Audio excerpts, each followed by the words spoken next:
I'm going to call the Hermiston City Council and Urban Renewal Agency meeting for November 9th, 2020 to order with a declaration of a quorum. Member Councilor Myers is absent this evening. Please join me in the flag salute.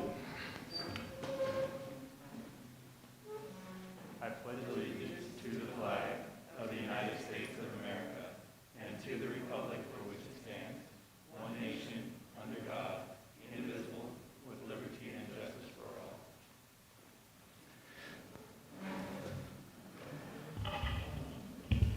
Well, thank you for those of you that are in attendance this evening. We're also being broadcast on our live streamed on our YouTube website as well. If you are here speaking this evening, and I'll remind the counselors as well, make sure you speak into your microphones.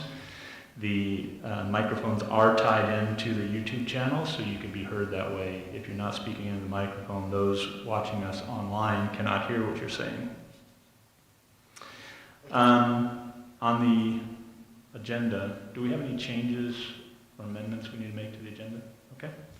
So we are now at our first opportunity for citizen input. If there are members here this evening that would like to speak to the council, now is your first opportunity to do so. If it's an item that's not on our current agenda, ask you to come up to the microphone up front, introduce yourself by name and address, direct your comments to me, and try and limit your discussion to not more than 5 minutes.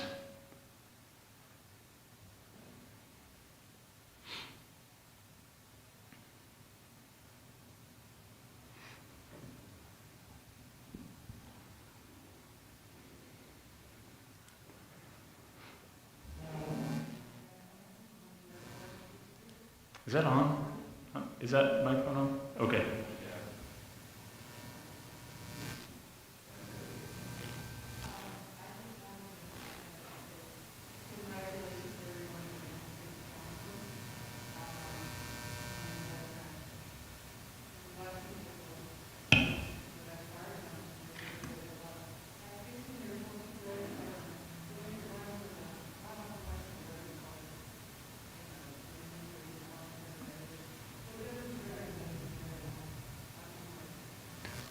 Thank you.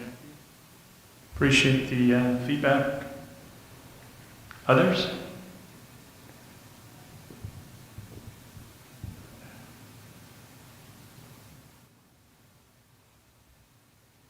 No?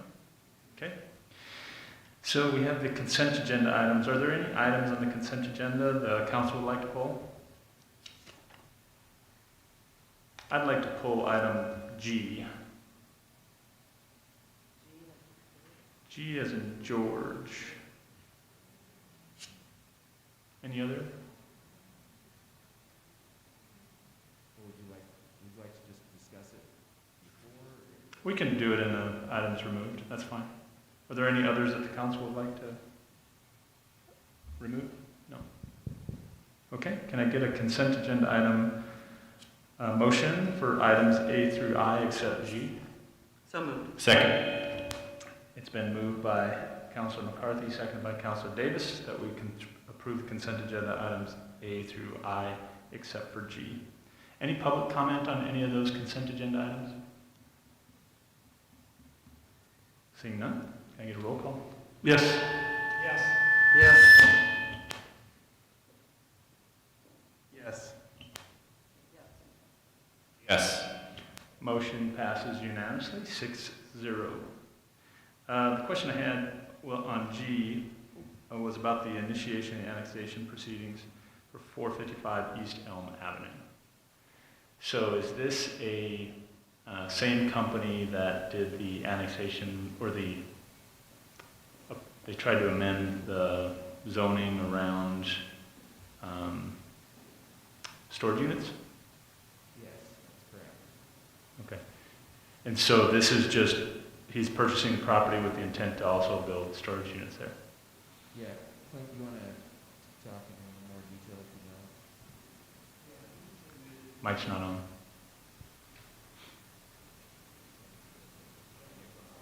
Push it at the end. Yeah, I'm not sure any of the wireless ones are working, because yours wasn't working either, Byron.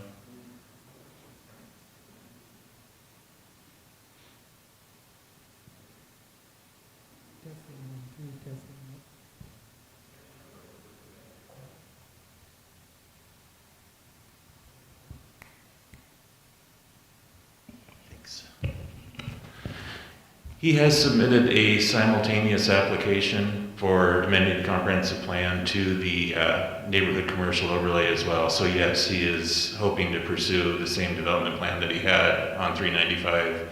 We've been working with him to find locations that might be better suited to that type of development. And your committee? The Planning Commission? Yes, the Planning Commission has already reviewed and approved it.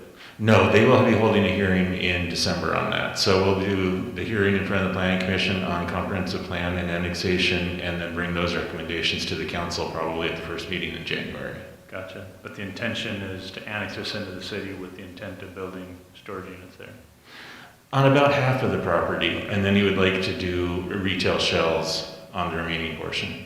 Okay, thank you. Any other questions on that? So we're on L.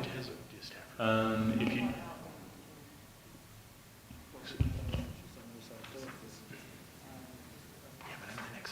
so Okay. Gotcha. there's a map in your agenda.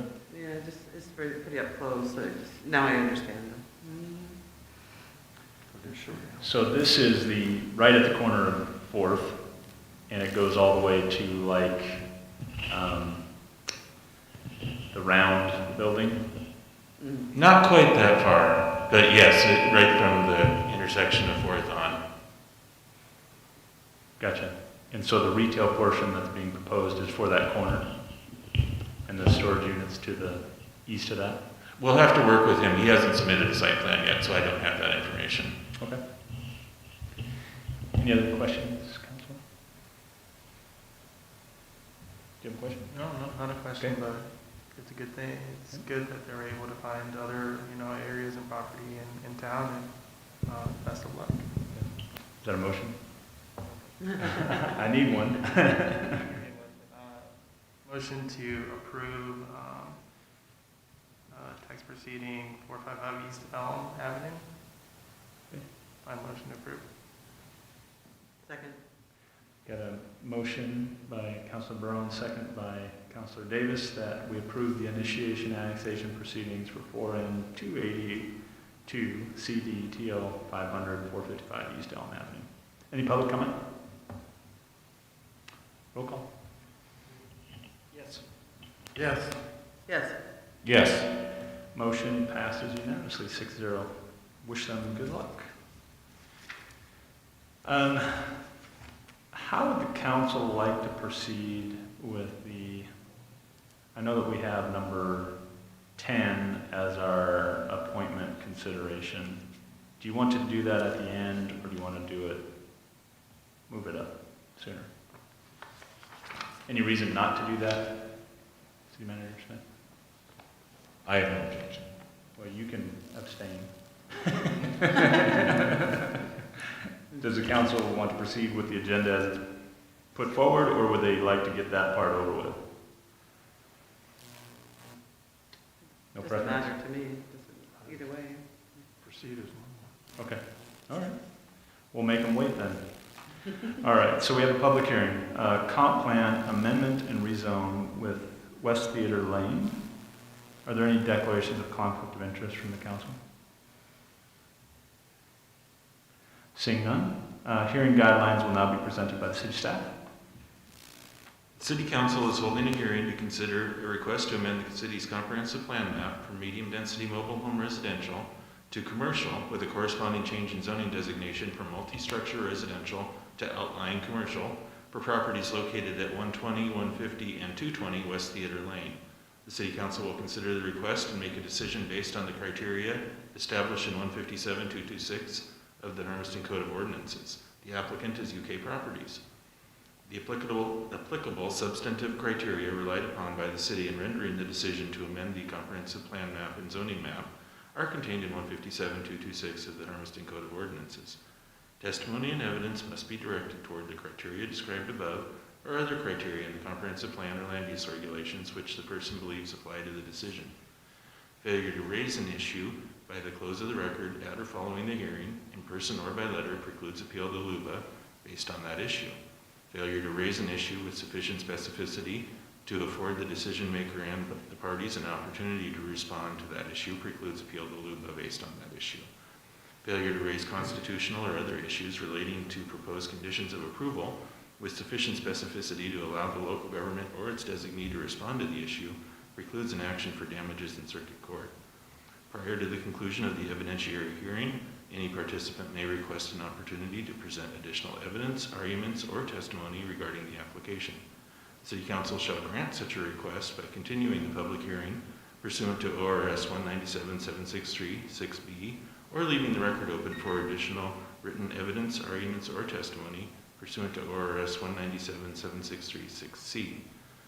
For this hearing, the process begins with the staff report, followed by testimony from the applicants and any other supporters of the application.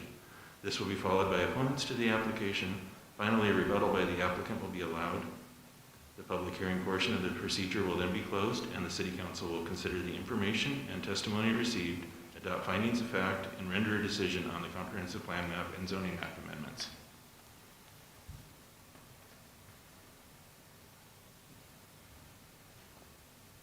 Well, thank you, Clint. The hearing is now open, and City staff will now present its report. So tonight before the City Council is a request from UK Properties to amend the comprehensive plan map and zoning map for 1.9 acres of land that is located on the north side of West Theater Lane. This will amend the comp plan map and zoning map from our R4 multifamily residential designation to an outlying commercial or C2 zoning designation. The property is made up of 7 existing residential lots, which contain 3 existing single-family residences and various accessory buildings. The land is owned by UK Properties. There is no development plan at this time, and the land will be marketed for commercial development if approved. This is kind of an interesting area. It lies at the border of changing uses. To the west, we see a lot of single-family housing development. On the north side of Theater Lane, on the south side of Theater Lane, it's exclusively commercial, and then as you move towards Highway 395, there are also several small commercial developments, car dealership, grocery store, etc. Each of these lots that make up the 1.9 acres are each relatively small on their own. They're not generally big enough for commercial development by themselves, but as an aggregate provide a very good commercial opportunity. Generally, you could see on 1.9 acres type strip malls, small retailers, offices, other commercial uses that are all contained in our zoning ordinance if anybody wishes to. We commissioned a study of our buildable land inventory in 2017 when we were doing the Diagonal Road rezoning project, and the findings from that study in 2017 show that the city has about a 40-year supply of buildable land for residential uses, so the removal of 1.9 acres from our residential supply will not affect our ability to provide needed housing over the next 20 years. And the Planning Commission did hold a hearing on this on October 14th and talked with the applicant about the idea, and after the close of the public hearing, the Planning Commission made a recommendation that the council adopt the amendment.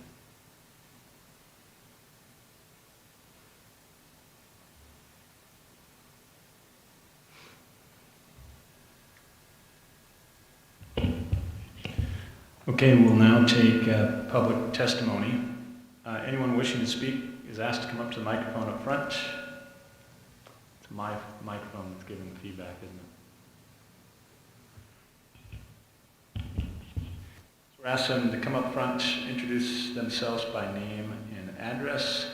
Limit your testimony to not more than 5 minutes. We're going to start with proponents. Are there anyone here in favor that would like to speak? We'll talk to neutral parties next. Anybody here neutral to the issue? And are there any opponents who wish to speak? Okay. The hearing is now closed. City staff will now present its findings of fact. On pages 77 through 80 of your staff report, you have several pages of findings that demonstrate compliance with the statewide planning goals, as well as the city's comprehensive plan. our policies regarding land use, especially going into those goal 9 and goal 10 needs analysis for whether or not the city can still provide its an adequate 20-year supply of both residential and commercial as a result of the change. The findings show that the city can, and that since Theater Lane is currently a minor collector street, which is fully improved to the city's minor collector status, the transportation facilities are also adequate to accommodate any change in the comprehensive plan. Be happy to answer any other questions on them, but otherwise would recommend that the findings be adopted as submitted. Council, do you have any questions?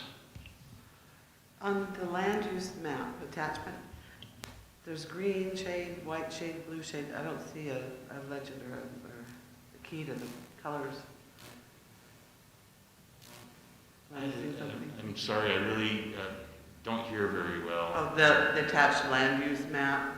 Uh-huh. There's green, blue, and white. What are the, so one is residential, obviously, and then Okay. commercial, and then it's the white, I guess. The blue is our commercial areas, and then the green is the residential. So basically, when you're going immediately south is all commercial already. Mm-hmm. To the east is already commercial. When you go west, that's where it's transitional. Where Prickly Pear is and Yucca, that's your residential area. The areas that are white up on the north are outside of the city. They're in our urban growth boundary, and this really is that transition between the R4 and the C2. You can pretty much draw a line straight up to the top of this map, and you would be basically tracing out the C2 R4 line. Okay, now I see it. Other questions, Councilor? I see the request is for R4 to turn into a C2, but what's the ultimate plan there for the developer? Are they going to build stores or? Right now, he doesn't have any development plan. He's hoping to market it for commercial development, but at this time, we don't have any conversations that are ongoing with the developer. I think it would be a significant improvement to that neighborhood. That property there would be, nice amendment, and there's some nice commercial properties that have developed around there that make a nice addition. Any other comments from the council? No. Can I get a motion to approve the findings of fact? So moved. Second. It's been moved by Councilor Primer, second by Councilor Hardin, that we approve the findings of fact. Roll call. Yes. Yes. Yes. Yes. Motion passes unanimously, 6-0. We're going to move on to ordinance number 2313, amending the comprehensive plan map and zoning map for 4N 2803 AD tax lot 4800, 4900, 5000, 5100, 5200, 5300, and 5400-120, 150, and 220 West Theater Lane. Mayor requests for first reading of the ordinance be read by title only and calls for a roll call. Roll call. Yes. Yes. Yes. Yes. Yes. Motion passes unanimously. Mr. Luisi. First reading of ordinance number 2313, and by only reading the title, as follows: an ordinance amending the City of Hermiston comprehensive plan, map, and zoning map. Mr. Mayor.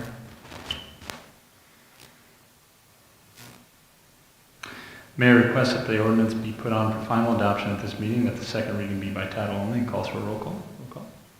Yes. Yes. Yes. Yes. Yes. Yes. Motion passes unanimously. Mr. Luisi. Second and final reading of ordinance number 2313 by title only. An ordinance amending the City of Hermiston comprehensive plan map and zoning map. Mr. Mayor. Can I get a motion that ordinance number 2313 be adopted and become effective 30 days after adoption by the City Council? So moved. Second. It's been moved by Councilor McCarthy, seconded by Councilor Primer, that we approve ordinance number 2313. Any public comment on it? Seeing none, roll call. Yes. Yes. Yes. Yes. Motion passes unanimously, 6-0. Resolution number 2167, Hermiston Energy Services Rate Adjustment.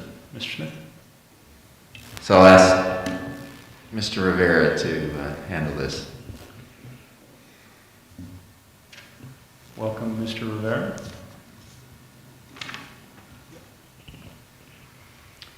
Thank you, Mr. Mayor, Council.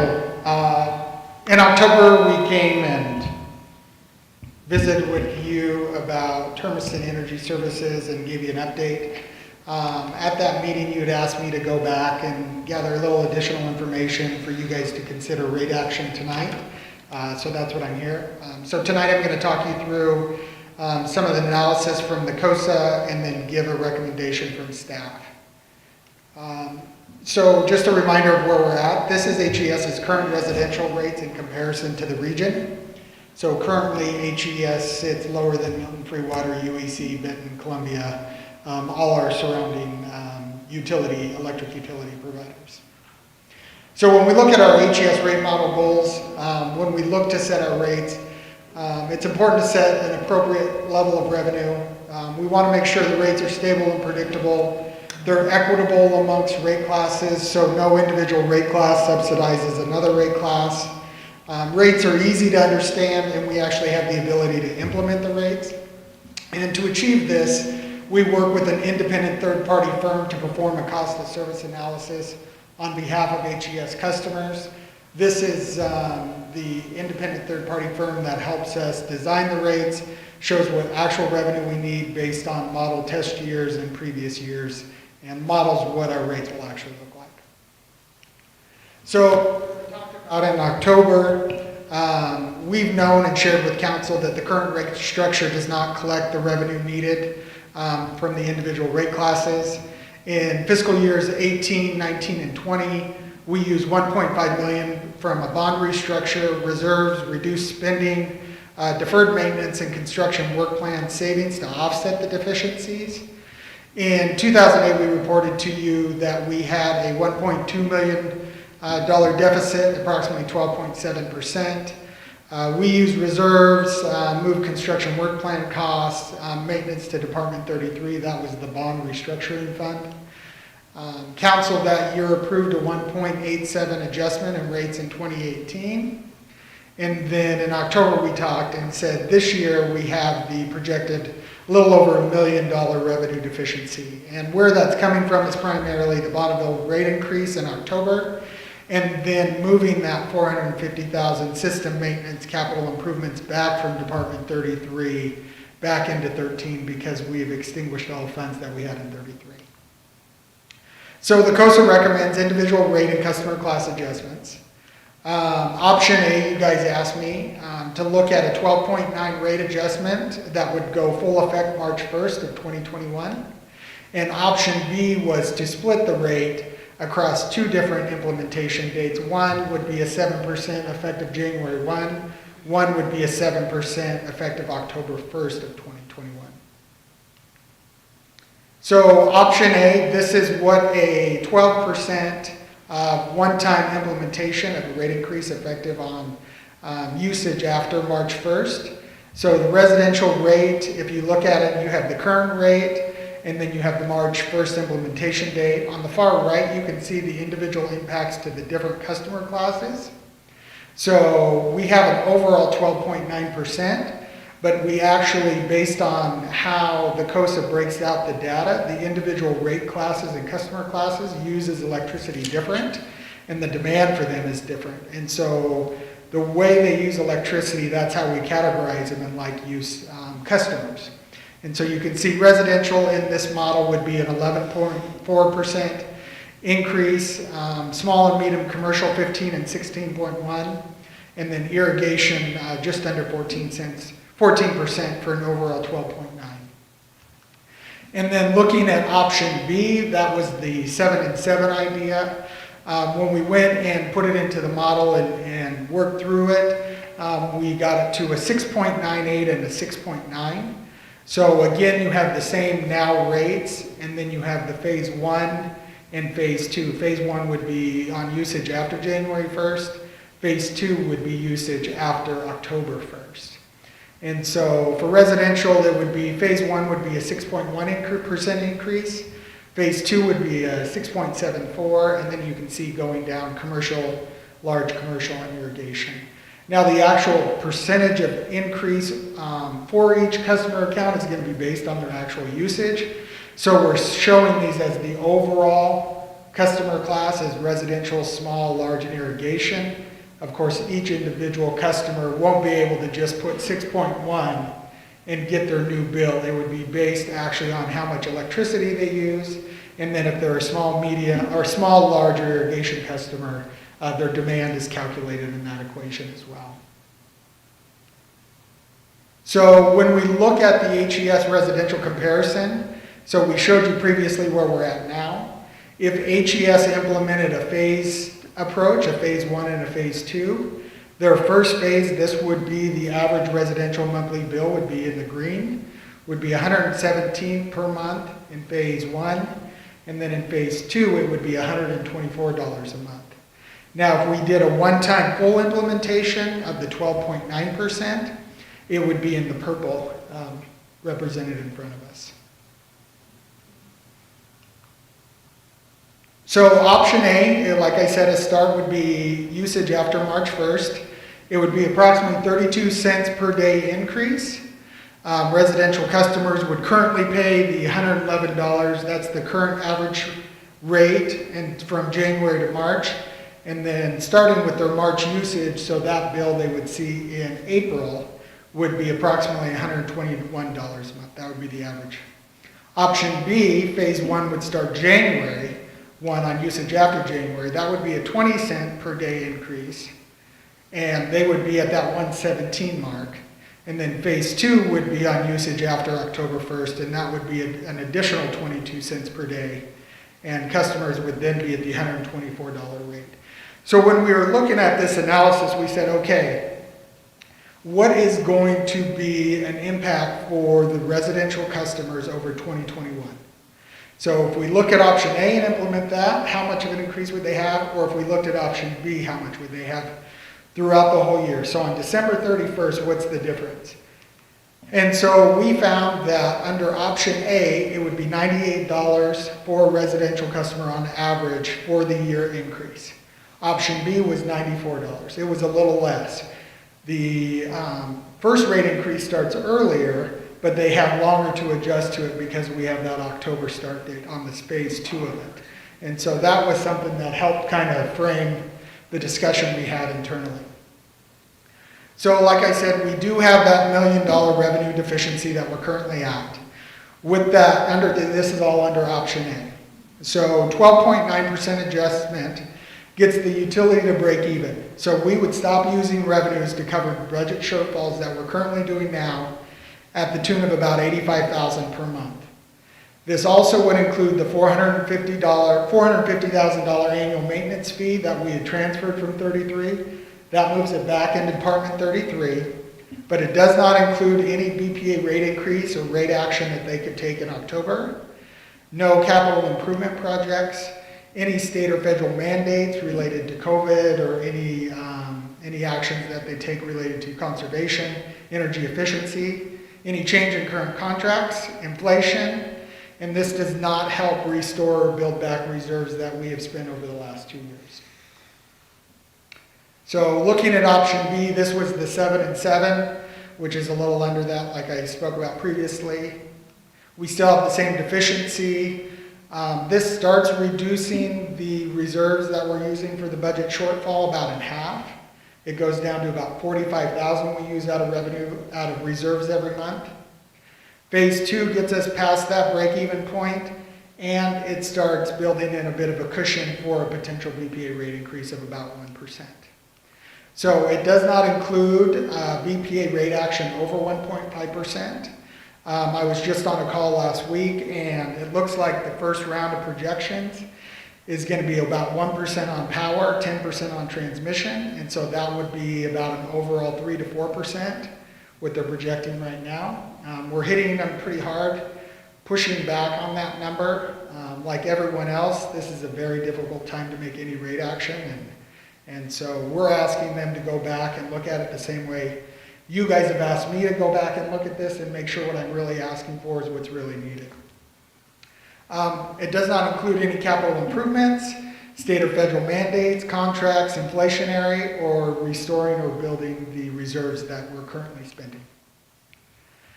So after all of that, we sat down as staff and had a discussion about it, and we came to the conclusion that option B is our preferred option. It's not a great time, we understand that. It's an extremely difficult time for customers in our community and the state and across the country, but at the same time, we have to ensure that we have a reliable and safe utility so we can have those basic needs met. This reduces that budget deficit earlier. We start working our way back from the reserves that we're spending quicker. Customers have more time to plan and adjust for the full rate impact. They know what's coming. We can have more conversations with energy efficiency, conservation, energy audits. Gives them time to make purchases or plan or low-cost, no-cost energy efficiency efforts that they can do. This allows us some flexibility based on what BPA does in October. Phase 1 and 2 is in the recommendation for you guys to approve tonight. It's in that resolution. But if we'll know in July or August what BPA actually implements, we'll know what our next budget cycle will be recommending. And if we need to come back to you before that phase 2 is implemented, hopefully we can make it lower, but if we have to make it higher, we can come back and have that deeper discussion at a later time. So that allows us flexibility to have that discussion. And like I said earlier, even though option B starts earlier, it does actually reduce the customer obligation a little bit in 2021. And you know, anything that we can do to help that is something we're certainly going to try to do. So anytime you have any rate action that increases the cost of service, energy efficiency and conservation is so vital. You know, the best way we can help our customers is help them use less energy and keep the same comfort that they expect. If we can come in and do an energy audit and, like I said, find low-cost, no-cost alternatives that they can do, simply caulking around windows, checking ducts, making sure their insulation levels, and just some education is very helpful in a time like this that can reduce the energy usage in their house. These are all the programs we have. We work in partnership with Untitled Electric to do that. It's a no-cost, low-cost fees for these things, and they can contact us or go to our website and put them in touch with that. We also have the Smart Hub Energy Portal. This allows our customers to have contactless conversations with staff. It also allows them to go and actually monitor and look at their usage.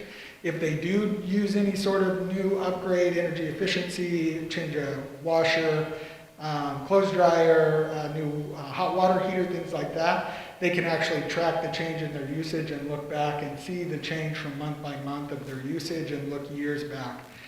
So it's a real handy tool for customers to get a better understanding of how they use energy. Last month, you guys had talked to me about how we can do a better job of getting the word out related to programs, options, customers have who are struggling right now, who are getting a little behind in their bills. I put these letters on your desk. We just finalized these, partnership with UEC. They're in the process of getting translated into Spanish as well. So they will go out in English and Spanish to all customers. The one on the left is for residential customers. The one on the right is for commercial customers. Just letting them know that we understand it's a difficult time. If we have some resources available to help them, you know, it helps for them to get in contact with us. The main key is really to start that conversation with them and let them know that there is help available. They just need to work with us. And as long as a customer is willing to work with us, we're not in a situation where we've ever tried to shut them off. As long as they're making the best effort they can, we'll work with them. So with that, any questions I'm happy to answer, but the actual resolution recommendation is in your packet.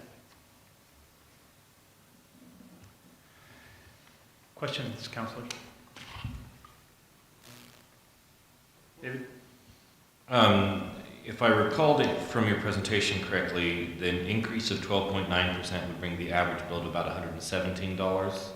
121. The 117 is for the phase one, Okay. yeah, of the two-phase system. Oh, perfect. Okay, I got it mixed up. Thank you for clarifying. That was all. Councilor Harden? The commercial rates seem to stay basically the same across, is that? No, Counselor, the basic charge, the facilities Yeah, charge basic- that we look, Yeah, is that the those- basic charge? Yeah. those stay the same all the way across, and that's because of how our BPA bill is implemented. In the previous rate adjustments, we worked really hard to get that basic charge at the appropriate level. It's there now. And so, other than the residential, the small, large, and irrigation customers, that customer charge is appropriate. Where those three customer classes see the changes in their demand, and since residential doesn't charge a demand fee, that demand is captured in their customer charge. They have the capacity in the system for residential accounts based on how we're built. So the residential customer charge is the only one that's changing. Thank you. Councilor Perrin? Yeah, I guess I'm a little confused because my understanding from what we had talked about at the last time we spoke of this was that the reason we came up with the number of 7 and 7 was so that we could start it later and still make up that money, as opposed to starting on the 1st. We had said we'd start off on March to provide some cushion for everything that's going on in the world, as opposed to this, which is higher higher overall. So what changed? Then I apologize. We got back and we did a debrief after council, Byron and I did, and said, let's be clear about what the council asked. And the two of us had the understanding that it was, let's look at that 12% as a one time and a 7 and 7 two different times. And so if there was miscommunication, I apologize. We certainly can look at that if that's the direction you want us to proceed, and we have that as an option in the resolution as changing the implementation dates, if that's something that you would ask me to consider. I think it puts us, the utility, in a challenging situation to continue spending reserves if we offset that 7% to a March 1st effective date and then push off the second one. But I think it's something that we certainly, we're tightening our belts right now. We can go back and tighten them more if that's the direction of council. I think, the bottom line is running in the red. Correct. And it's going to be in the same red in 2021 when we start in January and March. We've still got to cover the distance. And so what the staff has brought back to us is a recommendation that allows us to do that. And so I understand kind of wanting to get through the holiday season, but that was part of the conversation about reducing the percentage amount, so it wasn't such a big hit right in January. And so, I think the recommendation is appropriate. I think it gets us to where we need to be. It gives us some flexibility. I like the idea of having a later in the year adjustment in case BPA raises its rates again next year. It gives us some flexibility to make an adjustment versus having to come back and go through this process again in another year. And so hopefully this allows us to transition for more than a year. Others? A question about the option B, right? 7% one and 7% later. If BPA does have a significant increase, how would that change the second percentage then? Would we increase when that second percentage is, or would we come back later that next year? How would that look like? Yeah, that's an excellent question. So our Bonneville Power bill makes up 54% of our expenditures. So every percentage that Bonneville raises our rates, we have to come back to the rate base and ask for about half of that. So if they have a 5%, we need a 2.5 just to stay even with that. So if Bonneville comes back and let's say they have a 10% rate increase, then we would need a 5% increase in our revenues. And right now, this current model is only available to absorb about a 1% BPA rate increase. So you as a council would have to decide, do we continue going through reserves? Do we cut costs? Do we have a combination of cut costs, reserves, and offset and absorb those rate increases to offset an additional? Or you guys could take action to raise rates again based on the cost of the increase, or start rebuilding our reserves that we have been spending down. And so we would come back to you with those options based on what Bonneville does. If Bonneville comes back and we can absorb it with the current rates, we would do our annual update to you and explain to you what's going on, but we wouldn't be looking to do any rate action other than this in 2021. I guess a follow-up to that, I saw regardless if we go option A or option B, there's still significant, or not significant, but fairly other amount of things that we need to do, like contracts and things like that. How do we get back to sustainability with that? How do we get ahead? You know, that's an excellent question, and that's something that I think the city staff and myself struggles with, especially in this current time. You know, there's times where you start trying to claw that back and do those things and get more financially prepared for the future. And there's times where we're in a pandemic and we try to get through and work as a community and say, okay, everybody's doing the best they can. We're going to try to get through this together. And then we're going to work on being financially forward-looking. My obligation to this council and to the ratepayers of HES is to be strong, fiscally responsible utility that provides safe and reliable service. So I'm coming to you telling you this is what we need to do that.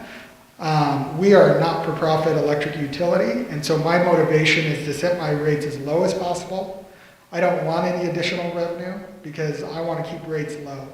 This is what I'm bringing to you with that in mind, and also being fiscally responsible to the council and to the city and the ratepayers that we can maintain and operate the system safely and effectively.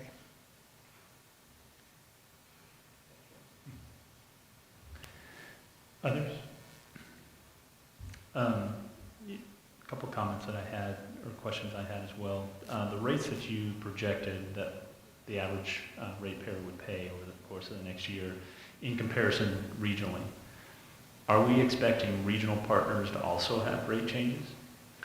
Yes, we are. Milton Freewater just had a 15% rate increase about 8 to 9 weeks ago. Umatilla Electric took rate action last year, right after BPA raised the rates in 2019. And then most utilities try to get on that 2-year rate cycle with BPA. They announce their new rates implement every October 1st. The goal is to get there. We have been playing catch up for the last several years, trying to reduce spending because we certainly know overall the city pays all their utility bills, and we want to be sensitive and conscious of that. And so we're taking a stepped approach, and obviously this is way larger than we would hope to, and we would like to get on more of an inflationary rate of return and asking for things. I think this puts us in that direction where we come back in 2022 and have that conversation. But we have to start turning that curve somewhere, and we're at the point where we have to start turning it. Yeah. Well, you know, the administration's thoughtfulness and also being mindful of our community, you know, Hermiston Energy Services is owned by Hermiston Community, and so, you know, we always have them first in mind in any of the decisions that we make. And so I appreciate your guys' perspective in trying to delay this. You know, you originally wanted to come in the spring and COVID hit, terrible time. You know, businesses are shut down, schools are shut down, families are locked down, and trying to come out with a rate increase at that time would have been just one more log on the fire, unfortunately. but we can't continue to delay that conversation. We have to continue to pay our bills as well. And I feel like you've presented a thoughtful path forward, and considering where the community's at and allowing some flexibility in that rate increases to happen over time. I do have some concerns, as Councilor Barone brought up as well, about future costs and capital infrastructure and getting behind. As we've seen in other places on the West Coast, California, or some of the wildfire situations that we saw this year that are catastrophic. Electrical failures have been part of that. And we can't continue to not invest in our infrastructure and expect it to be, sustainable. And so we have to continue to look at costs over time and make sure that we have a safe, reliable service. And I feel like we've done that over the last several years. I mean, my outages have been virtually zero this year. And so I've appreciated that, but we also have to have the infrastructure in place that doesn't fail and cause fires or lead to catastrophes that we've seen elsewhere. So I'm concerned about that in the future too. So I appreciate your perspective of keeping that in mind and trying to make it as least impactful as possible. And I feel like you've presented that this evening. Moving forward though, we've always got to keep that in mind. And I think the next conversation, we have to look at reinvestment in our infrastructure. Yeah, I certainly have always appreciated the dialogue and the thoughtful consideration you guys have put towards the discussions that we have and the feedback and the give and take of understanding the value that we have in the city-owned electric utility. So I thank you guys as well for getting invested and understanding it as well. Other questions? Yeah, Councilor Harden. I guess I just want to remind people that if you look on that chart up there, we're Pacific Power. So we're, okay. I mean, we were a part of Pacific Power. And so if you look at it as far as where we stand again today, as compared to even Oregon's average, we're quite fortunate that we're a public utility. But I agree that we need to make sure the infrastructure stays, so that, that's, you got to balance it there. So anyhow, I just wanted to bring that to your attention. That is a good reminder. Our last study that we looked at, because the city owns and controls its own electric utility, we save approximately $4 million that stays in our community that would have otherwise went out of our community just in electric rates alone, and that's on an annual basis. So to Councilor Harden's point, it's a real value to the city and to the residents of Hermiston. Well, and to Councilor Harden's credit. Yeah. We did something I right. think you were part of that, weren't you? We Yeah. were. Well, thank you. In fact, we stayed as a council 5 years. We went through the agony of that before they said, no, we'll go ahead and sell and go that way. So it was quite the ordeal. But Saving residents about $40 a month every month. Yes. Good job to our predecessors on the council. Any other comments from the council? Yes, Manuel? He did a presentation in the work session, and we requested him to come back again and present it again to us. He has done that. Sometimes we need to realize we need to make the hard decisions. Sometimes there's no fun because we're going to raise the electricity, but if we want to survive, we need to do that. To me, when we discussed two options, 7% and 7% later, I think it's the best option because with the pandemic, a lot of people has no work like normal, but we need to make a decision. Thank you. So are you making a motion? Yeah, I will make a motion that we accept the Phase B. So that we approve resolution number 2167 Yes. as presented. Okay. Is there a second? Second. It's moved by Councilor Gutierrez, second by Councilor McCarthy. Any public comment? Come on up.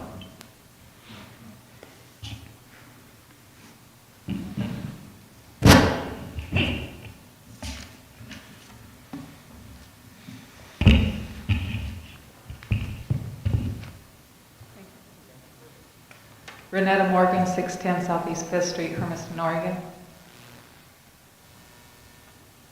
I understand what you're saying here about this.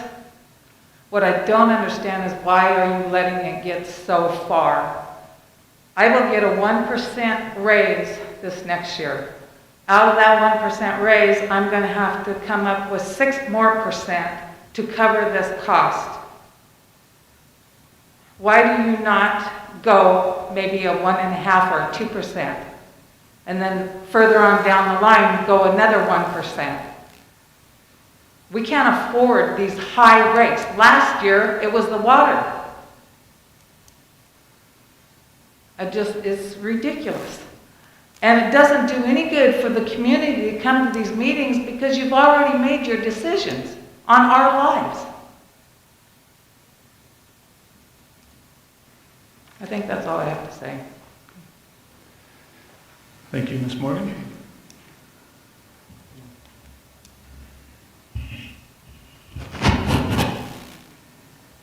Jackie Linton, 111 West Beach, Hermiston. This coming year, 2021, Social Security individuals will be getting a 1.5% raise. And I know that we need it. I understand it. It was very well presented that we have to increase in order to make up the money to be able to, for infrastructure. I understand that. But we also need to consider that it will affect a lot of people that will not be able to afford that, even if it is only an extra $10. They'll have to cut out that $10 and something else. And usually with people that are, their income not that high, your cut usually comes in your food department. And I would like to see it, since it has to be done, if we could do it like every 3 months, do 3-point-something%, then the next, so that people can kind of adjust that in another 3 months, the next part, until you get up to your 12.9%. And basically, that's because so it would help out the community. I understand that there are programs that will help people, but people that have worked all their life, 30, 40, 50 years, those are the ones that do not want to go and ask for help. They've been self-sufficient, self-governing, and it's hard for them to ask for help. So if we could do it, maybe not so much at the beginning, or if you just do 3.5, then maybe the next one 6, then 3, something like that, till you get the full 12%. I'm just asking that the council consider breaking it down a little bit lower, because people don't want to see the people come rushing in like before with the water because they couldn't afford the water bill. And so I'm just asking that we consider, that you all consider them, and maybe just cut that in half every 3 months or something like that. Thank you. Thank you, Ms. Lim. Others?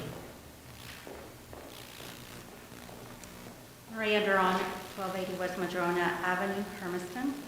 I think I would like to suggest that perhaps so that residential customers are well informed, or business owners. You know, I log in and I make my payment online, so I don't have the human conversation. As a former UEC employee, I know that the employees there do an awesome job at letting people know about all of the different programs available, but this is a very hard time. I know that from October through, gosh, sometimes April, depending on how hard our winter is, there's a lot of people that get behind with their bills. And even with the programs in place, even with the free energy audit, if they find out they have, you know, to add insulation or other things, replace the windows, if they're already behind, they may not be able to afford to add insulation and replace all the windows. And I know that CAPCO is also one of the programs that aids, you know, customers, but sometimes there's a long list, also a waiting list for people to get on there. So I think what I would suggest is to also run some ads so that people are informed. I know that the local radio, a lot of people listen to that. I used to record the Spanish radio spots for UEC to let people know about the programs, but I think more importantly to let them know why this is happening. Otherwise, you will have a lot of frustrated people not feeling like they weren't part of the dialogue. And I realize that sometimes, and because of COVID, maybe those that maybe might have wanted to come are staying home and maybe are watching through the YouTube channel. But I would encourage us to continue to provide the information in as many possible ways. Even like the message on Smart Hub, providing that in English and Spanish so that customers do know about that. You know, if I get something in the mail, normally since I pay online, that's what I'm paying attention to. But I know that that's not the majority of our customers. There's still some people that go in and make their payment, you know, there. So I know it's not an easy decision to raise rates, but I think keeping people engaged, informed on the website as well would be very helpful. And even having information at City Hall for those that maybe go pay in person, having that information there, because I know UEC provides that information for the customers that go. That's just my humble suggestion. Thank you. Thank you, Ms. Jerome. Anybody else? You know, I think the council, this is probably the worst part of the job, right? Is to have a conversation about changing rates and looking at costs and how we do business. And you know, it's not a revenue source for us. It's a pass-through source. And trying to provide the services to the community that are resilient and are sustainable, reliable. You turn the switch on, it turns on. And as you can see, very affordable compared to our region and our state and our nation.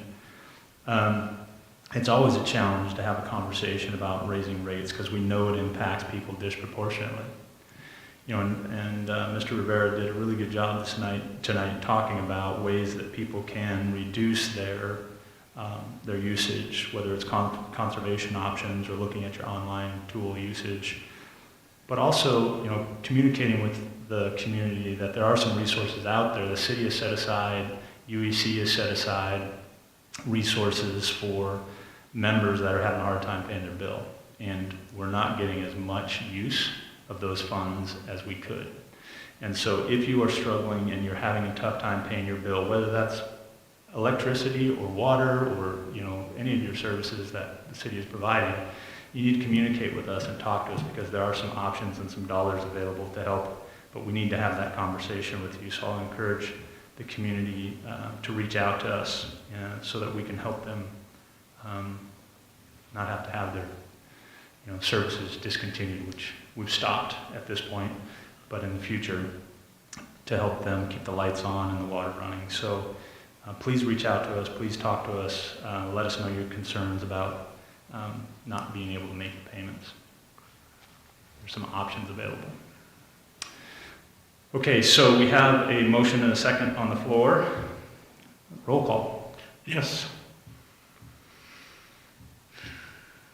No. Yes. No. Yes. Motion passes 4-2. Is that okay? It's a resolution, okay. So we just have to have the majority of the council present. Okay. Councilor Kremer and Councilor Davis in dissent. Resolution number 2168, adoption of updated version of the Umatilla County Deadly Physical Force Plan. Mr. Smith.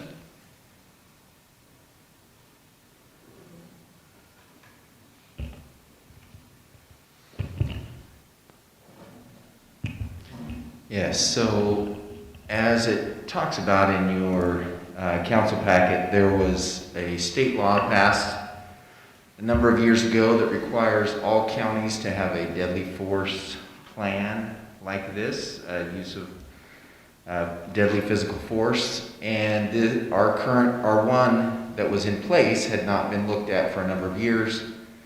So all the leaders of the Umatilla County law enforcement agencies, the sheriff and the various police chiefs, got together and reviewed that plan.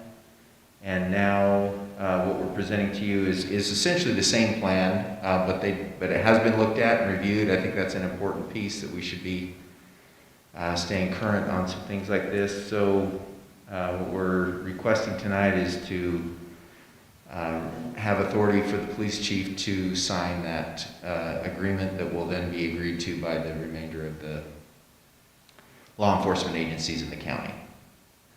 With that, I'll be happy to answer questions. Was there any significant changes to the previous one we approved? No. And this is just more than our county, is this also Morrow County too, is that correct? Every county in the state of Oregon has to have a plan. This plan is specific to Umatilla County. It's just specific to Umatilla, okay, it's not The next one, I think, is one that you might be thinking of. It does Yeah, involve okay. Morrow County. So this is just Umatilla County, okay. Correct. Gotcha. Any other questions? Can I get a motion to approve Resolution 2168? So moved. Second. It's been moved by Councilor Bremer, seconded by Councilor Harden, that we approve Resolution number 2168. Public comment? Seeing none, roll call. Yes. Yes. Yes.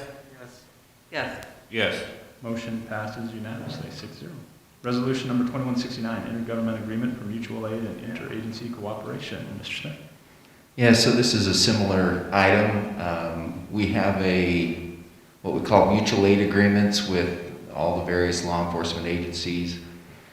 Again, that agreement hadn't been looked at for 6 or 7 years. We also had a separate agreement that dealt with what we call our major crime team, where we share resources among all those agencies. And so the same group of the chiefs and the sheriff took a look at those two and actually combined those into one agreement. And that's what we're bringing forward tonight. Again, this is so that we can, we regularly share our detectives with other agencies so that they can help in major crimes, and then we receive the same type of help from other agencies when we have major crimes to work on. So we're requesting, again, authorization for the chief to sign this intergovernmental agreement. Sounds like a good common sense tactic to join with our partners out here in rural parts of eastern Oregon. And it sounds like it's a plan that works pretty collaboratively, Chief. Is that accurate? It does work, unfortunately. It does work when we have to use it for major crimes in particular. And I'm sorry, I couldn't hear exactly what you said, but you said it does work, and then you said unfortunately. That way, when we use it, Okay. that's when we use it the most. Gotcha. Well, and I'm sure it's reciprocal.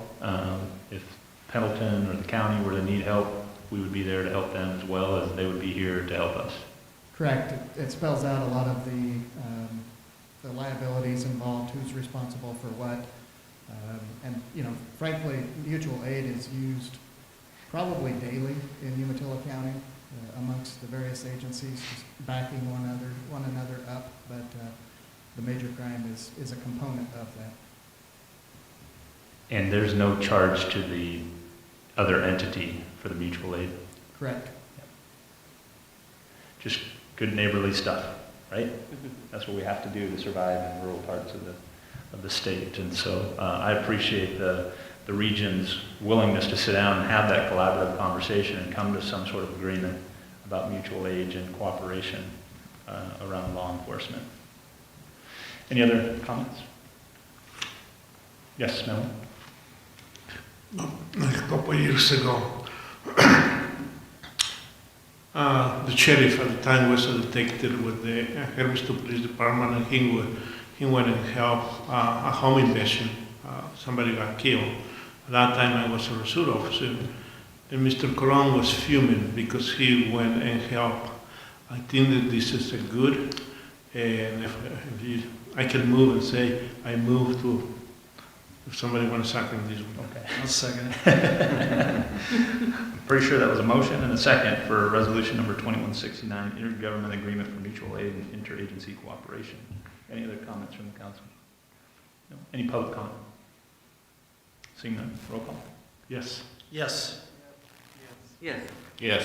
Motion passes unanimously, 6-0. Please, share our thanks and appreciation with our partners, Chief, in both of those proclamations. I appreciate the collaboration and working together. Proclamation for Small Business Saturday. Am I on the right spot here? Yes. You are.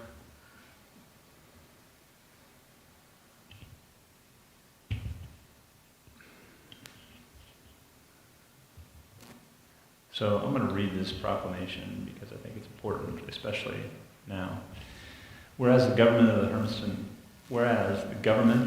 of Hermiston, Oregon celebrates and supports our local small businesses and the contributions they make to our local economy and community as they create jobs, boost our local economy, and preserve our neighborhoods. And whereas some economists state that with every $100 spent at a small local retailer, roughly $68 will stay in our local economy through taxes, payroll, and donations to local schools and charities. And whereas, according to the United States Small Business Association, small businesses are responsible for 64.9% of net new jobs created from 2000 to 2018, and employ 47.3% of the employees in the private sector in the United States. And whereas 62% of U.S. small businesses reported that they need to see consumer spending return to pre-COVID levels by the end of 2020 in order to stay in business. And 65% of the U.S. small business owners said it would be most helpful to their business to have their regulars return and start making purchases again. And whereas 3/4 of the U.S. consumers are currently looking for ways to shop small and support their local community to return to pre-COVID levels, and 95% of consumers who plan to shop on Small Business Saturday said the day inspires them to go to small, independent-owned retailers or restaurants they have not been to before or would not have otherwise tried, and makes them want to revisit all year long, as shopping small promotes positive social, economic, and environmental effects. And whereas countless companies planning promotions on Small Business Saturday said this day helps their business stand out during the busy holiday shopping season and contributes significantly to their sales each year. And whereas advocacy groups, as well as public and private organizations across the country, have endorsed the Saturday after Thanksgiving as Small Business Saturday, now therefore, I, Dr. Dave Drothman, Mayor of Hermiston, Oregon, do hereby proclaim November 28, 2020 as Small Business Saturday, and urge the residents of our community and communities across the country to support small businesses and merchants on Small Business Saturday and throughout the year.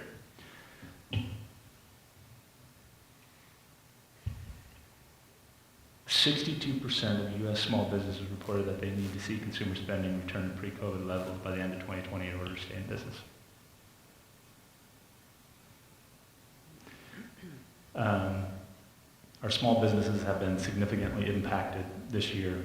If there's any time that you have ever considered spending money at a small business and haven't done so, now is the time you need to do so. We should always support our local small businesses because they are the heart and soul of our community. Keep your money local, shop local, spend your money in your community. 68% of it stays in your community. If you buy it on Amazon or in another community, then it's going to stay in that community.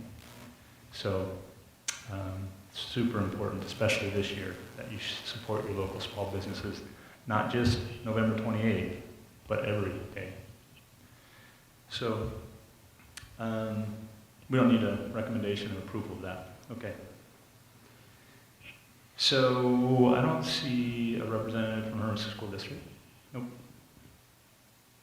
Nope. Okay. So now we're on to consider appointment to fill the vacant Counselor 4 seat. And Mr. McCarthy, would you like to abstain from this part of the conversation? Yes? Okay. So we have a recent election in which 4 of the at-large seats were up for election. And those 4 There was 5 candidates, 4 winners. Unfortunately, Mr. McCarthy was not one of the winners. He's currently filling an at-large seat, and so he will lose his position on the council as of the end of the year. We had a councilor resign from Ward 4, here about a month ago, 6 weeks ago. Councilor Doug Smith. That position has stayed open. We left it open on purpose so that any applicant that wanted to run for the city council, if they fell in that ward, could also run for the open appointment to Ward 4. So we've had 2 applicants to that. Mr. McCarthy is one of those. And we also have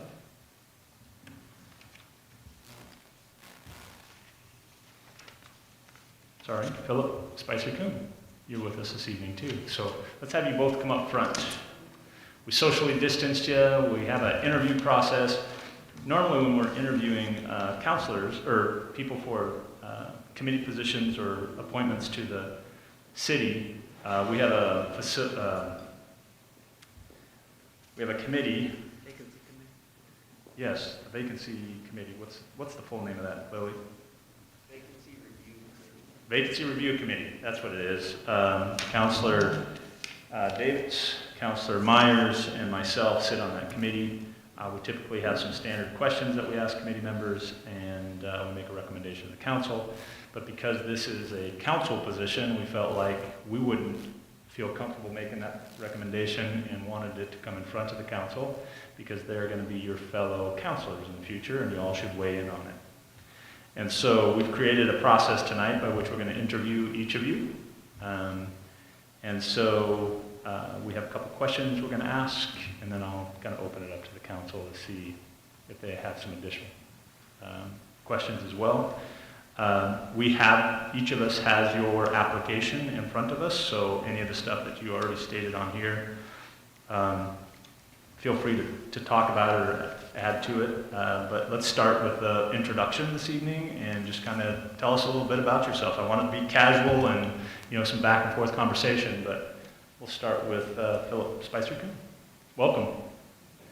Make sure you press the button. This should turn red. There you go. Thank you, Mayor. Yeah. My name is Philip Spicer-Coon. I live at 1379 Northeast Gladys, so that's within Ward 4. I've lived here in Hermiston for 10 years now. I was born here and I grew up in Eastern Oregon, so I consider myself fairly local. My family has had a business here in Hermiston for close to 30 years now, and I am a part of that business and carrying it forward. And I feel very much that serving the community is a very important part of my life. Since coming to Hermiston, I've been a part of the Hermiston Lions Club. I have been president of that club, and I served there as president for 3 years. I've also been part of the Hermiston Chamber of Commerce. I currently sit on the board of directors for the Hermiston Chamber of Commerce, and I've done that now, I think, going on 4 years. So serving the community has been very important. I'm also part of Umatilla-Morrow County Head Start. I serve on that board as well and was also chairman of that board for 2 years. And I'm an attorney. I'm here practicing, and it's what I do. And I'm very excited to be part of Hermiston. Like I said, I was born here, so this town has always been in my heart. And it's always been a big part of my life. I did my legal internship here as well. I'm working for my parents in their law firm. So I feel that being a member on the City Council is a next step in being able to serve the community of Hermiston and being a part of this community and help guiding it moving forward. Thank you. Mr. McCarthy. Thank you, Mr. Mayor. Trying to find new things to say since I did this in May for all of you. I guess one of the things that I can still say is still going, that is I'm still a foster parent to the same foster child who was celebrating her 1 year birthday as of about the time that I joined. She's still with us right now. And we are working through the process of reunification with the parents, hopefully, and so we're very excited about that. We are looking forward to continue to serving children in our community, and that echoes through my service also in Kiwanis. I just finished, as of October, I just finished serving as president. I'm now in the office of immediate past president, and we're working heavily on programs for children.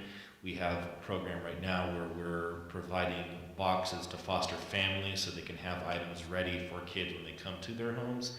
And we're also working on a program for boxes for kids that are taken from their parents' homes and then brought into the DHS offices so that kids have something when they get there for a variety of ages and genders. And that's something that's very important to me, so I work to help increase volunteerism in making facilities available where we can shop and pack for those things. We've also adopted, as a club, the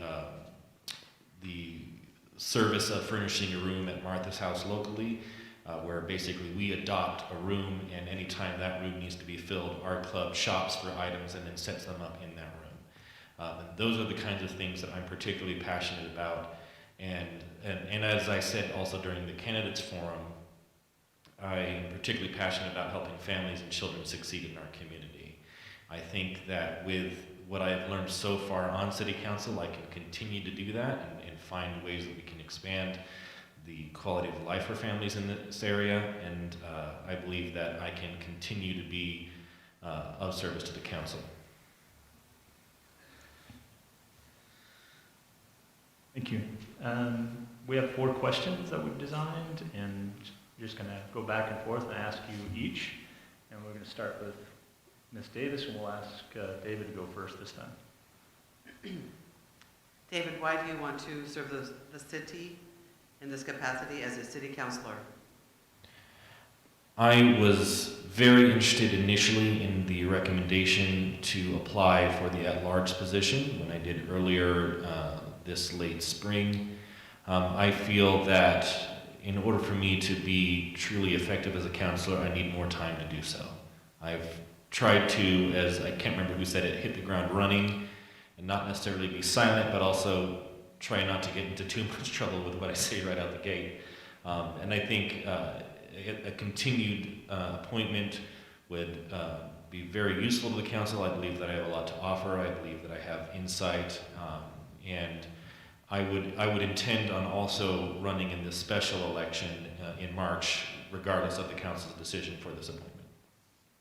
Thank you. Yes, I'm interested in running for this position and serving on this position. Again, it comes back to my excitement and wanting to serve the community and be a good community member. I do have some experience with municipal law. Our law firm has represented several small cities in Eastern Oregon, and we continue to do so. I feel excited, and city politics is something that is very important to me, and I feel that I have good experience and good knowledge, and I can put that knowledge to use serving on the council and helping the city and help planning the policies and direction of the city moving forward. Thank you. Come back to you again, Mr. Spicer-Coon. Do you go by Spicer-Coon, correct? Yes. Okay. What is your understanding of the role of a city councilor? The city council is the oversight of the governing board of the city. It sets the policies and makes the overall big decisions of where the city is going to go and how the city is going to move in the future. It hires the city manager and gives him guidance into how he does his job. And so that's essentially the role of the city council. Thank you. David? Could you repeat your question? I'm not sure I caught the wording. Yes, sir. What is your understanding of the role of a city councilor? I believe that the role of a city councilor is to find a way to express your individual voice, but in such a way that works with the collective views of your remaining councilors, which hopefully should reflect accurately the diverse demographics of the city that council operates in. and to understand the points of view that are different from yours to come to reach a decision that's best for the community that you serve. Thank you. Question number 3. Am I going to Mr. You're going to David. Okay. What do you see as the most pressing issue we as a city need to address? Well, the energy rate was pretty pressing. I know that there was a lot of objection to that, but I also understand that in order for us to continue to provide service, that was a decision that needed to be made. Not everybody agreed with that, and I was actually, honestly, a little bit kind of happy about that, because I think that oftentimes that, and I said this in the candidates forum, that some people think that the city council is just a unanimous machine. So I think it reflects well of a city council to show that we don't just agree well in advance on a decision. And so the energy rates was one. I'm not entirely sure what would be the very next thing, but I would like to see, kind of like what I said in the candidates forum, increased low cost, low risk, high impact projects, such as increased visibility on crosswalks and some of the more treacherous streets and intersections in Hermiston. Thank you. That's a very difficult question to answer. I think that one of the biggest things that the city has to address and keep addressing is making sure that it's got a good overall policy and plan for where the city needs to move and where it needs to go in the future. I also think one of the biggest issues is to make sure that we get a lot of community participation in those projects and in the ideas and how to shape the future. It always kind of saddens me when I come in here and there just really isn't anybody attending and participating in these council meetings. And so I think one of the biggest things we need to make sure is that we get that public input, and that people feel that they can come in here and make their voices heard and let the city council know what they would like to see done. Thank you. We'll come back to you then, Philip, with the last one. Anything else you think we should know about you, or you feel the council should know? Well, like I said, I do love the city of Hermiston. I have 2 children, 2 very young children that I plan on raising here and keeping here. Like I said, I have a wide variety of experience and a lot of different places that I'm coming from. I did serve as a prosecutor for the Spokane Tribe of Indians for quite a while, and that gave me a lot of insight into how different communities and different people view situations and how they like to run their community. I just think this is a great opportunity. I'd like to thank the council for giving me this opportunity to be heard and make my voice known and just considering me for this position. Thank you. Dave? Could you repeat the question, please? Yes. Is there anything else you think? Is there anything else you think we should know about you, or you feel the council should know more? I guess the one thing I'd like to communicate is that even though I guess you could say placed last in the election for 4 councilors, it was only a difference of about 79 votes that made the difference. And I think that speaks a lot to that the community would like to see me there. I also think it speaks a lot to the community that I've continued to attempt to be on city council, and the fact that I believe so strongly in wanting to serve the community by being on council should be a deciding factor. I've also received a number of endorsements, although they probably prefer not to be named, from people who were disappointed in the results of the election, at least for my sake, both on the individual resident level to business owners to people in all levels of the civic community. Thank you. Council, are there other questions you would like to ask of these 2 candidates? I'm going to be real quick, and I'm going to ask the same questions to both. I want the short goals and the long goals. Okay. What is the short goal? What is the long goal? So I think it's David's turn first. Mr. Gutierrez's question is, what would be a short-term goal and what would be a long-term goal for you? The short-term goal, I'm going to go right back to increased visibility on some of our more treacherous intersections and streets. better pathways, better marked intersections. I've done a little bit of research on intersections that just based on the design of the intersection being fancier than just a couple of white lines to make things more visible. I would need a little bit more knowledge on what the city has control of versus what is within ODOT's jurisdiction, but there's still lots of places well outside of the area of 395 that are heavily trafficked. And I think we're making steps in that direction. I just would like to see us do more of it. So that's my short-term goal. As far as long-term, I'd like to see the ability to create an environment that would attract more local community events. I don't know that the community center is exactly what I have in mind for that. I'm thinking facilities for something like outdoor or potentially indoor concerts, things like that. That would be set up more amphitheater or regular stage sound. I think if we had the ability to bring arts back into Hermiston in a creative way, that would attract tourism, that would attract people coming, staying with hotels, eating here, and bring a little bit more newsworthiness to our town. Thank you. Coach? I think a good short-term goal for the city council would be, again, increasing community participation, getting more people in here, getting their voices heard. I think making sure that everything is well announced, what issues are coming forward so that most of the community knows what's here. I don't know that a lot of the community really knows or is up to date on the issues such as bringing or raising the rates. I think there would have been a lot more people here if there was a lot more publicity on that issue. I think good long-term goals for this community is continued community growth, making sure that we get the businesses in here, that there's enough employment to keep people employed here. And to make sure that that's done in an orderly manner and in a way that sustains our community for the long term. I think another good long-term goal is that we should focus on our downtown and really make that the centerpiece of our town, make sure that we can do what we can to get those businesses filled, to make sure it's a nice place for families to go, to spend time, make sure there's more restaurants and other businesses down there to keep people happy and keep them interested in our town. Okay, thank you. Councilors, others? Mr. Burrow?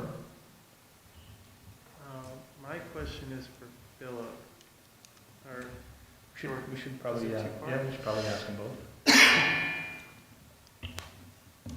I guess my curiosity is, why did you, I know this was pretty much the first question, but why did both of you decide to run, especially through appointment? I guess I look at both your applications and you guys are both very decorated individuals. I guess I'm just curious why both of you guys didn't run. Okay. We'll start with David first, just because I think we started with Philip last. No. Who did we start with last time? I started last. Okay, we'll start with Philip. Sorry. Well, as far as why I didn't run, primarily I missed the deadline. It's been something that I've been considering for a long time, but I'm a fairly busy person. I have a lot of stuff that often occupies my mind, and I just kind of missed the deadline. And I saw this as filling that position is a good way to get involved. And the position in my ward simply wasn't up for election as well, so that's another reason why I wasn't able to run. David? Trying to find a way to answer your question, I think, in the way that you would like it answered. I decided to continue to run. I had anticipated that perhaps I might not win the election, primarily for how new I am to Hermiston. And because of that, I had pre-filled out the application and then turned it in as soon as basically the office was open to be able to do so. I think that speaks a lot to the fact that, like I said before, I want to continue to serve Hermiston. I feel like I've got a lot more that I'm able to give as I learn more about how city council functions as a new councilor. And I think the fact that I am newer actually speaks a lot to the fact that I'm lost on a lot of expectations or promises, and I can come to it with a mind of, now I can just understand where we're at right now and where we can serve right now and focus on now and focus on the future rather than trying to fix the mistakes of the past, whatever those might be. Thank you. Yes, Councilor Harden? Okay, if for some reason you weren't appointed to this position, would you be willing to serve on a city committee, which we have many vacancies, seems to, because as far as trying to get people involved? Start with Dave. Yeah, I would absolutely be willing to serve in the city committee. I'm already on the public infrastructure committee. I'm not currently on any other committees. I was anticipating waiting until goal setting before I decided what committees I should be on, since every once in a while I know that sometimes councilors are a little bit juggled around for what committees they could potentially be on, or what committees that you would appoint them to, Mr. Mayor. But I would absolutely serve multiple committees. I have a particular interest in Parks and Rec, but I know that one's pretty full. Yes, absolutely. I've been on city committees in the past, and I plan to serve on them again. I will say, going through your website, sometimes it's hard to decide which committee positions are actually open and which are closed. Some of them have an ongoing role. It doesn't tell you whether you're still seeking applications for those committees or not, or whether they've been filled. But yes, I do plan to make applications to city committees. Others? Another? Yeah. Regardless of appointment, are you guys still planning on running for the special election? Start with Bill. Yes, I will put my name in for the special election. Yes. It's too easy of a question. Anyone else? You can give softball questions, yeah. That's why I like you.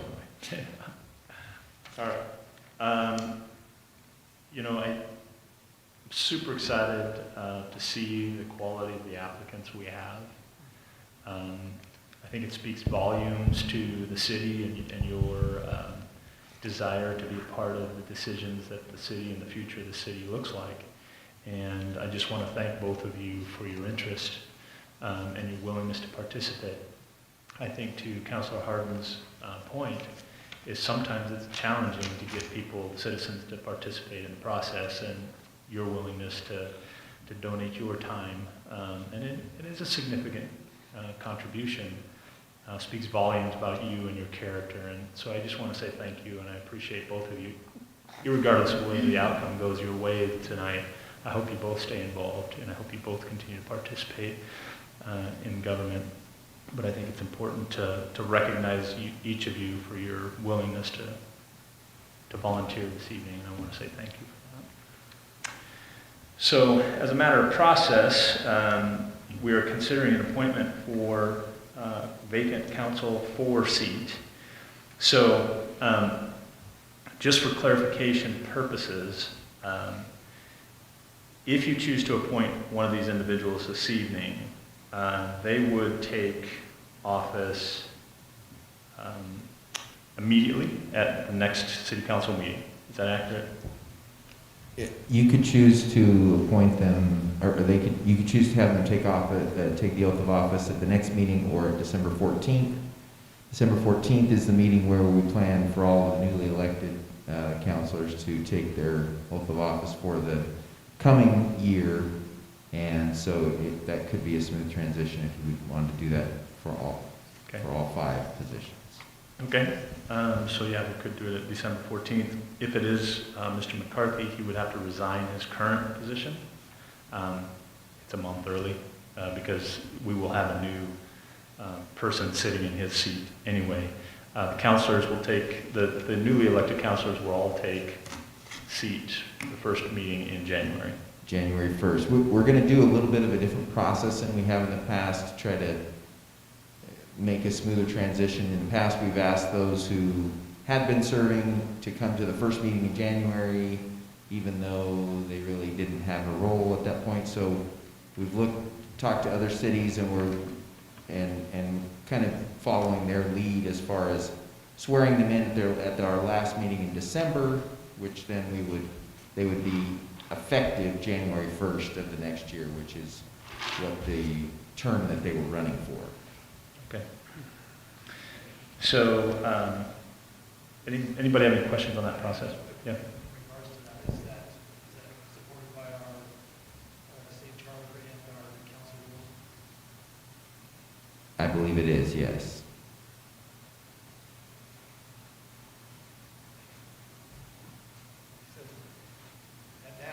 Yeah. Any other questions? Okay.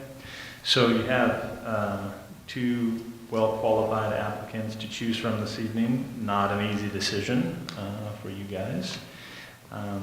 So I would take a motion to appoint one of these individuals, one of the two applicants, to the Ward 4 seat to fill the remainder of the term effective November 23rd or December 14th, whichever you choose, until March 9th, 2021, special election.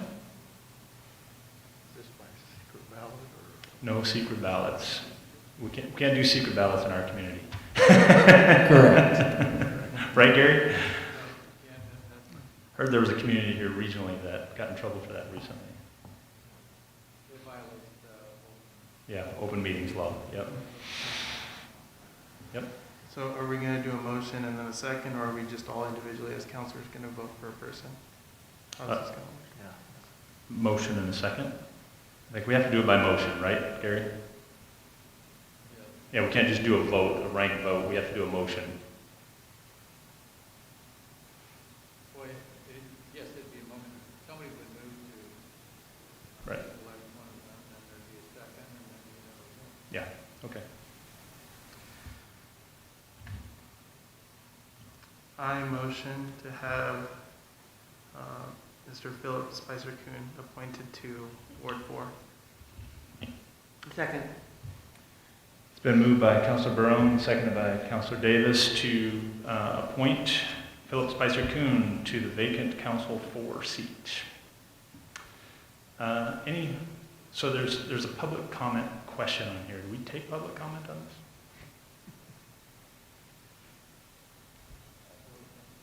Yeah, I mean, you've done that on all actions for the past. Okay, so is there anybody in the public that would like to comment? Okay. Roll call. I need to pick one. You need a what? So I need to make a choice. So you're going to say you're in favor of the Oh, motion? yes. You're in favor of the motion. Okay. No. Yes.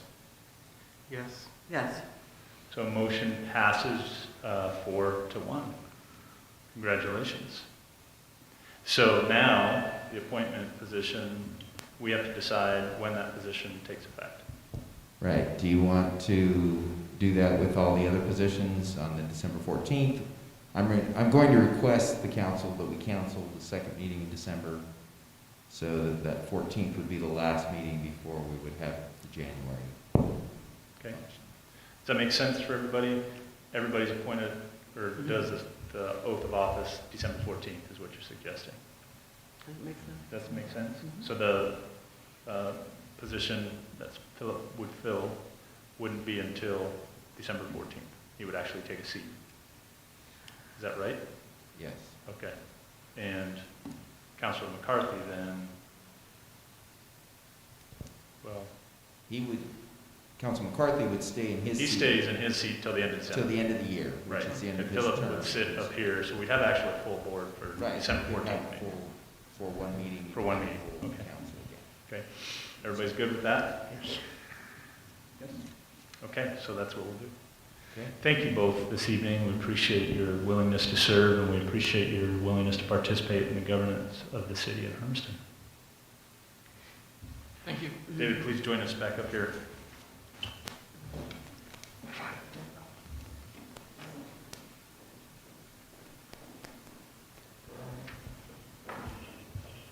All right, we're now in the part of our meeting to I didn't see anybody from the Hermiston School District come in. Talk about city committee and liaisons. City meetings, committee meetings? Anyone? I attended a library board meeting, and it was, we have a new member, we confirmed her tonight, her name's Lisa, so that was exciting. And we talked about the 2021 calendar coming up in the library, and the library also opened to, they resumed full schedule, reopened on November 2nd, so they're serving their full-time hours and open on Saturday again, so it's a good deal.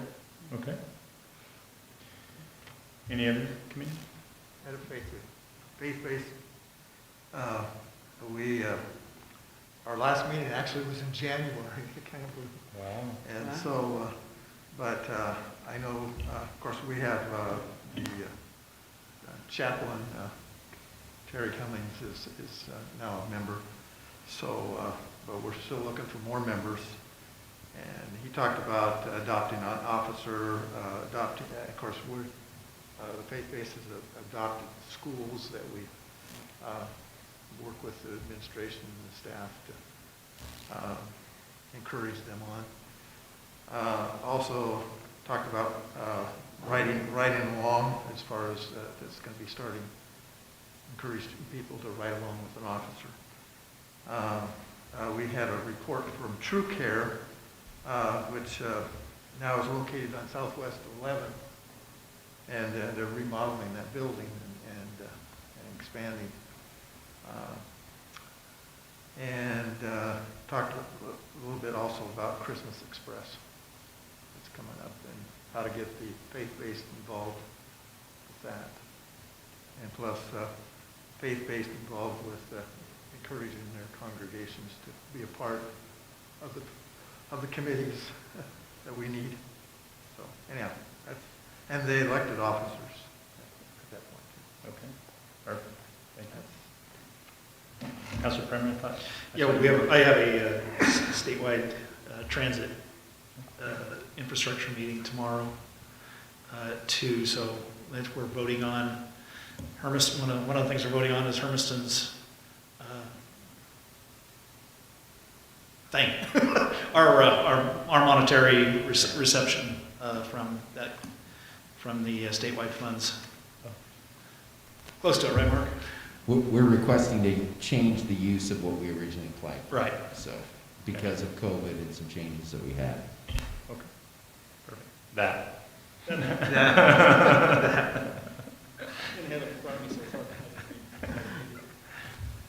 Councilor Brown? Yes, and fill in if I missed. There was a lot of things that we discussed in the EOTech committee meeting. So this was our first meeting since June, I believe.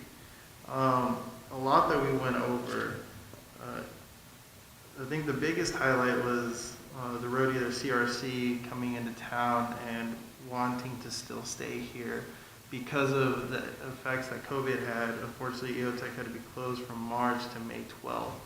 And so that had a significant impact on revenues and just operations in general. And so we needed to generate new ideas. So tip of the hat to Al Davis on this for getting new ideas into EOTech.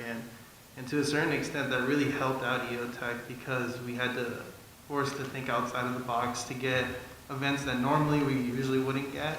And, the tip of the hat to Al Davis for that. We're looking to try to see if CRC can come back, as well as the other bell races. The other thing were the COVID funds that EOTech was able to receive, and those funds are going to be used to upgrade facilities, to make them more COVID friendly, I guess. Touchless bathrooms or touchless doorways, entryways, things that will make the facility be able to have more events and to have safe events in this COVID era.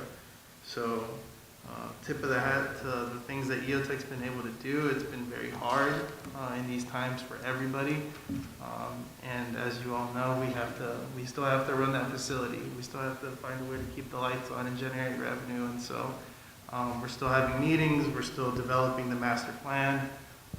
But from what we've discussed, been really good what they've been doing up there.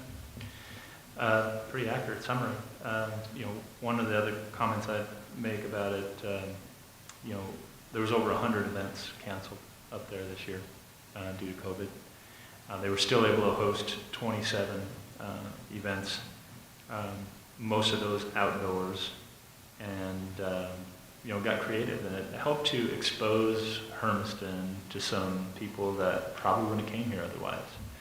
And so it was nice because other places were closed, and we were able to operate within our state guidelines and really open the eyes to some of those people, especially in the horse equine environments. And so what he was alluding to, CRC, was the Columbia River Circuit, which is the largest rodeo circuit in the Northwest, and a lot of those cowboys and cowgirls compete there to potentially move on to national type rank rodeo. So having that event here, it's normally hosted in Yakima. It's a 3-day event. We hosted it here because it couldn't be hosted up there, and they were very pleased with our venue and look forward to coming back. Al has gotten creative about working with regional conference centers and collaborating with Pendleton as well as other community centers in the region. Trying to figure out ways to continue to utilize the facility.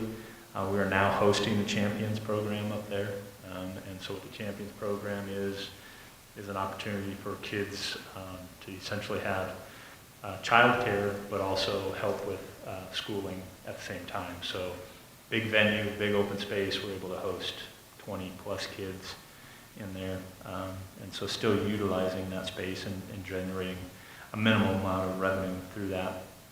They're also going to do a Festival of Lights show this year. So just like they used to do down at the fairgrounds, it's coming back. And so people have complained, I don't know if complained is the right word, they've missed the Festival of Lights program that we used to do downtown at the fairgrounds. And so it's being brought back this year. And it'll be kind of a drive-through venue, and so I'm excited to see what they put together. The program will be by donation only. Some of those donations going towards Rotary Club, I think, and some of the donations then going to other service organizations in town. So excited for Al and his creativity this last year, and trying to figure out ways that we can still keep the doors open, like Roy alluded to. We did discuss the site master plan as well, and how we continue to complete our project up there of design, and trying to finish off some of the site improvements that we've asked for from the City Council. Other committee reports? Okay, Mayor's report. I just want to, first of all, congratulate all the election winners. For those of you that are still on the council, congratulations. And to our regional representatives as well, and our statewide races. So everybody in national, I want to congratulate the elected representatives. It's not an easy process to go through, to put your name out there, run a campaign, and go through all the criticism and the critique and the sleepless nights and trying to run for an elected position, even city council position. And so I applaud everyone's efforts to participate in our citizens' government, and thank them for their willingness to do so. Mr. Smith, we have a LOC meeting coming up, like an elected essentials or something? Yeah, elected essentials will be available, and I mean, it is targeted at newly elected, but it's open to any.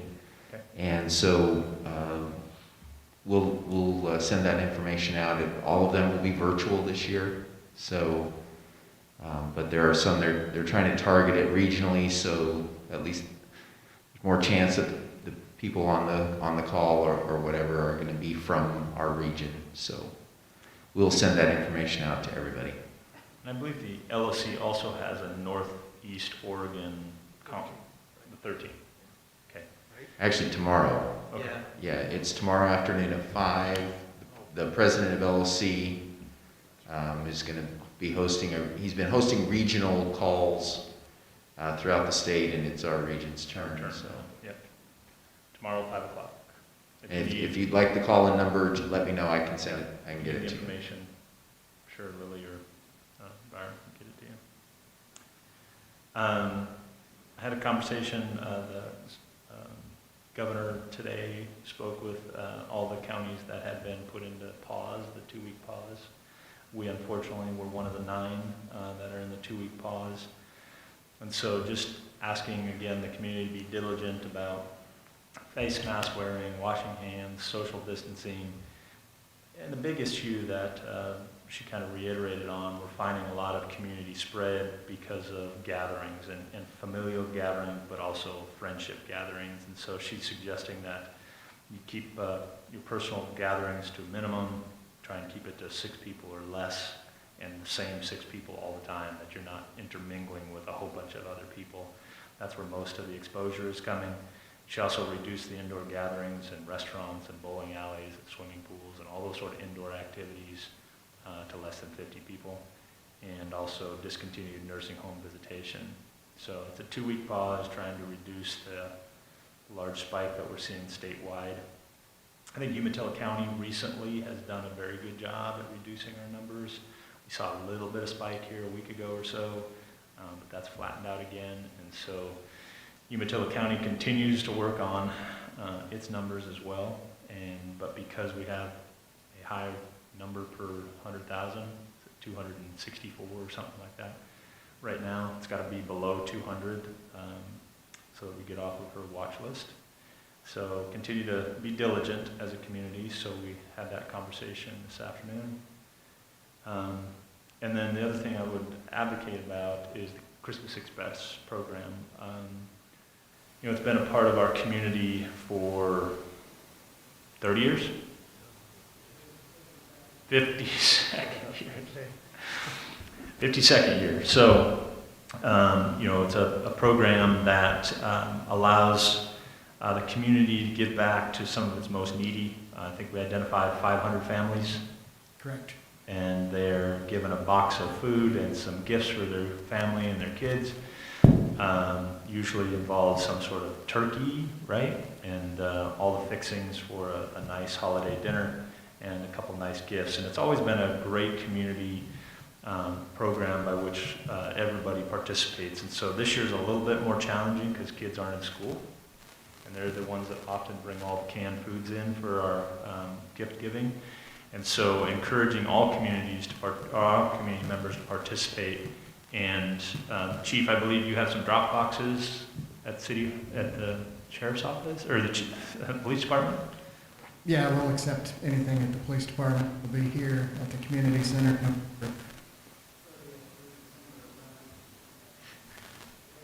Another 20 curveball thrown our way.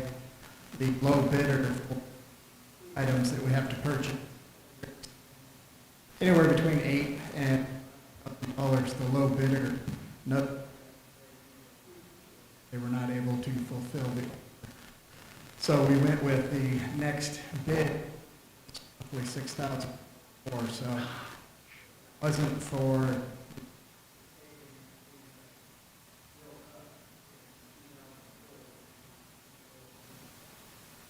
We're going to spend.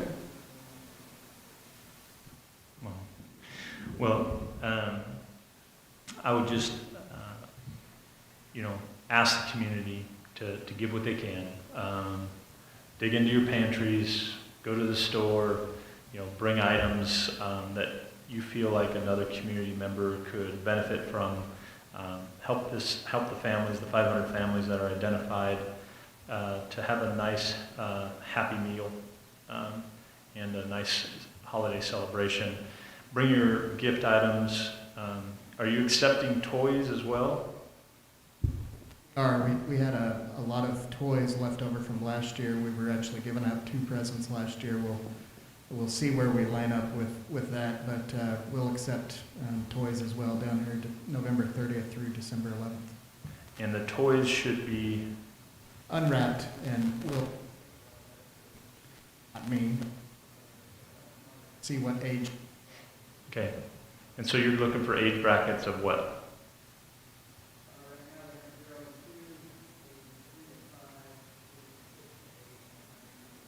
Okay.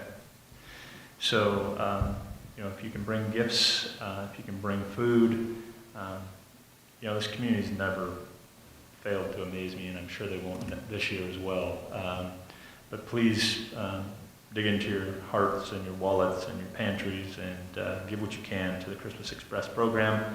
Bring your gifts by the police station, bring them by the community center.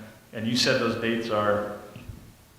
November 30th to December 11th, less Sunday, December 6th, will be down here somewhere, probably out front, and we're going to try to do a drive-in, drop-off system. Okay. And collect canned foods and then anything else. December 6th, Sunday, drive-through. We won't be doing it on December 6th. We'll do it November 30th through December 11th, less the 6th. Right, but the 6th is the drive-through. No, when is the drive-through? Okay. And what are the hours of the drive-through? 9 to 5. 9 to 5. So they just drive up, somebody will meet them out front. Correct. Awesome. Maybe. Okay. Yes. He accepts cash also. Yeah, I'm sure you would take cash donations Yeah. as well. Yeah. I'm sorry, I missed that. Okay. So if you have, the ability to donate food, financial resources, or gifts, Christmas Express program, November 30th through December 11th. We'll be accepting those gifts here at the community center in a drive-through format, safe COVID social distancing. So, other comments by the council?